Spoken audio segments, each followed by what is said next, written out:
Beleza, quando a gente fala de ter vida fora da Terra, vida provavelmente tem.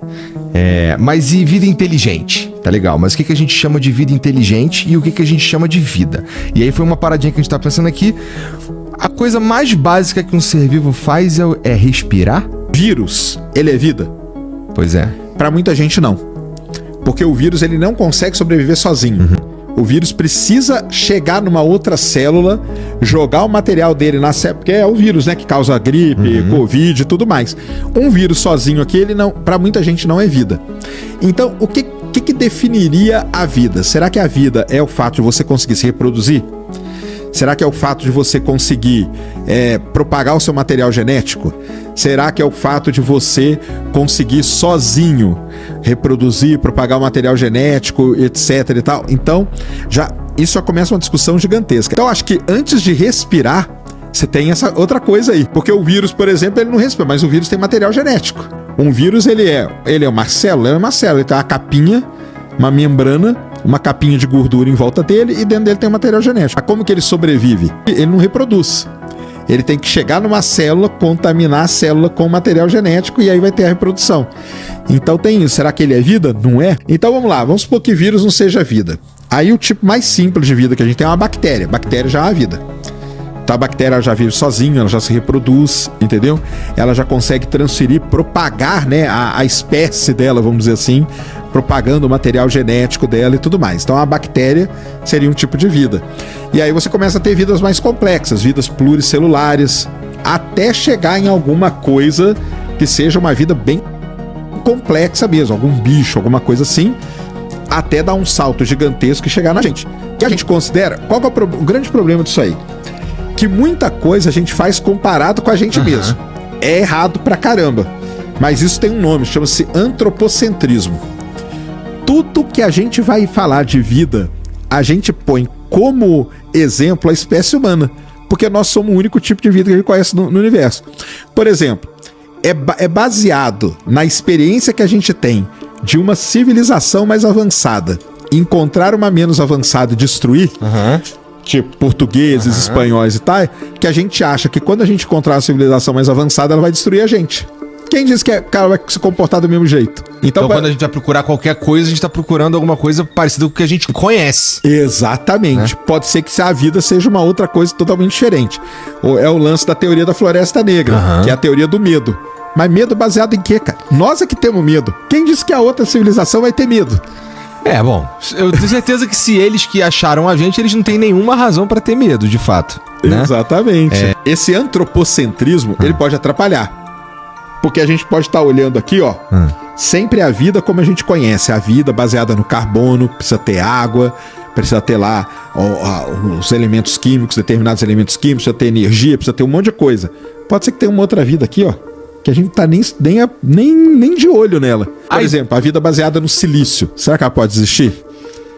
Porque o silício... E por que o silício, né? Primeiro, por que a nossa vida ela é baseada no carbono? Por que não é um outro elemento, cara? Porque o carbono ele é um elemento que ele consegue fazer 4 ligações e gerar cadeias longas e muito fortes, que são os hidrocarbonetos. Então você tem hidrocarboneto que é tipo C20H tanto, 10... C15H8. Significa que são 20 carbono. 20 carbonos, 10 hidrogênio, 20 carbonos e não sei quantos hidrogênios e tal. E os hidrocarbonetos. E por que isso é bom? Porque fica um negócio grande, fica um negócio forte, e aí você não destrói aquilo, e aquilo dá chance de se propagar até gerar uma célula e por aí vai.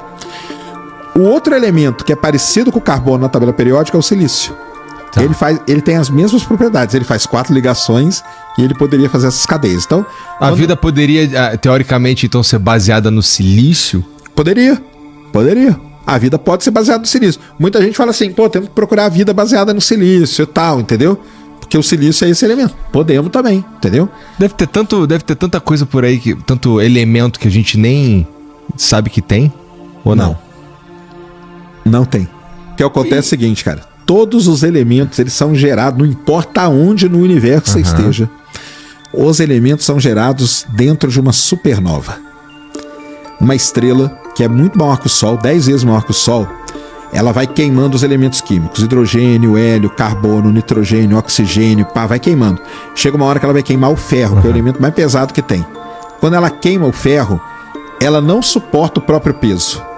E aí ela implode e explode. Isso a gente chama de supernova.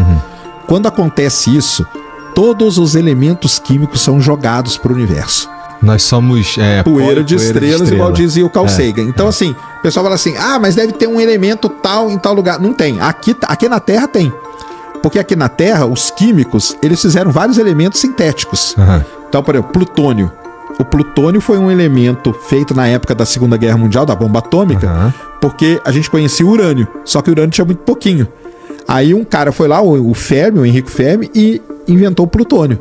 O plutônio é um elemento que é usado na bomba atômica. Só que ele não é um elemento natural, ele é um elemento sintetizado. A gente que fez, a gente que inventou. Então a gente inventa, o universo não. O Vini mandou aqui, ó. Sergião, fale sobre a siderita em Marte. Teve vida lá mesmo? Bora.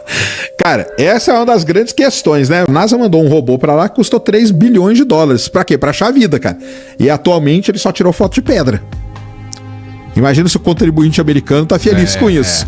3 bi de dólares, tá? Então vamos lá. Isso aí que ele tá falando é o seguinte. Foi encontrado recentemente em Marte um tipo de rocha chamado siderita.